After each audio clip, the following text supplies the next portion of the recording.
Les exercices résolus de Monsieur Petit, édition spéciale brevet.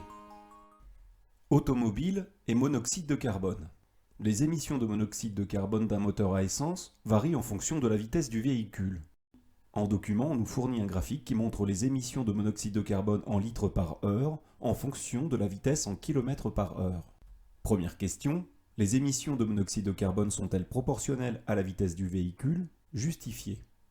En observant le graphique fourni, nous pouvons constater que la courbe n'est pas une droite qui passe par l'origine. Les émissions de monoxyde de carbone ne sont donc pas proportionnelles à la vitesse du véhicule.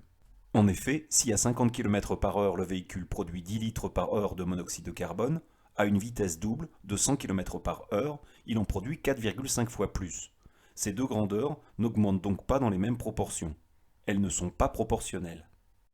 Deuxième question.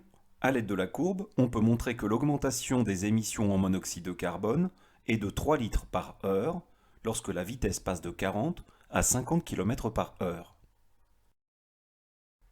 Calculer la valeur de l'augmentation des émissions lorsque la vitesse passe de 100 à 110 km par heure, comparer ce résultat à la valeur de 3 litres par heure, conclure. D'après le graphique, un véhicule qui roule à 100 km par heure émet 45 litres par heure de monoxyde de carbone, tandis qu'un véhicule qui roule à 110 km par heure émet, lui, 70 litres par heure de monoxyde de carbone, c'est-à-dire 25 litres par heure en plus. Ainsi, lorsque la vitesse passe de 100 à 110 km par heure, l'augmentation des émissions en monoxyde de carbone est de 25 litres par heure. Cette augmentation de 25 litres par heure est très supérieure à la valeur de 3 litres par heure d'augmentation lorsque la vitesse passe de 40 à 50 km par heure. En effet, elle est environ 8 fois plus grande. Ainsi, une augmentation de vitesse de 10 km par heure produit une augmentation des émissions en monoxyde de carbone variable selon la vitesse du véhicule. Plus le véhicule roule vite, plus l'augmentation de 10 km par heure de sa vitesse provoque une augmentation importante des émissions en monoxyde de carbone. Dernière question, sur une autoroute, un véhicule parcourt à vitesse constante 55 km en 30 minutes. Évaluer le volume de monoxyde de carbone émis durant ce trajet.